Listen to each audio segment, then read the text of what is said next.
জীবনে এমন একটি সময় আসে যখন চারপাশে অনেক মানুষ থাকে কিন্তু পাশে কেউ থাকে না। তখন মনে হয় আমি একাই সবকিছু সামলাচ্ছি। যদি তুমি আজ এমন অবস্থায় থাকো তাহলে এই ভিডিওটি শেষ পর্যন্ত শোনো। আসসালামু আলাইকুম। আমি বিন ফাইজান ব্রো। এই পেজ এবং চ্যানেলটি খুলেছি শুধুমাত্র নিজের কথা বলার জন্য না, বরং নিজের ভুল এবং শেখা কথা শেয়ার করার জন্য। আজ আমি কথা বলবো তাদের ব্যাপারে যারা নিজেকে একা মনে করে এবং তাদের কষ্ট বোঝার মতো পাশে কেউ থাকে না। আমরা মানুষ, আমাদের দরকার হয় এমন একজন যে কিনা আমাদের কথা শুনবে এবং বুঝবে। কিন্তু না, বাস্তবতা হলো কেউ পাশে থাকে না এবং কেউ ব্যস্ততা দেখায়, আর কেউ স্বার্থ দেখে এবং কেউ কষ্ট বুঝতে চায় না।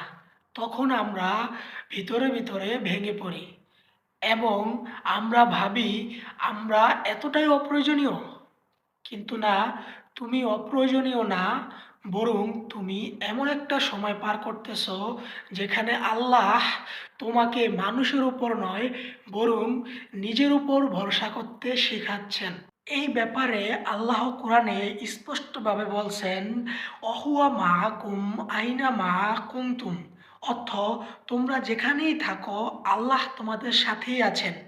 অতএব তোমরা যখন রাতে একা কান্না করো সেটাও আল্লাহ জানেন, এবং তোমরা যখন তোমাদের কষ্টের কথা কাউকে বলতে পারো না, আল্লাহ তোমাদের মনের কথাও শোনেন।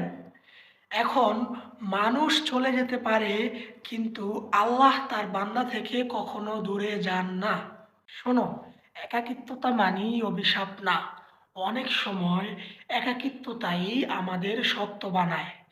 এই সময় তুমি শেখো ধৈর্য ধরতে, নিজেকে সামলাতে এবং আল্লাহ তাআলার উপর পুরো ভরসা রাখতে।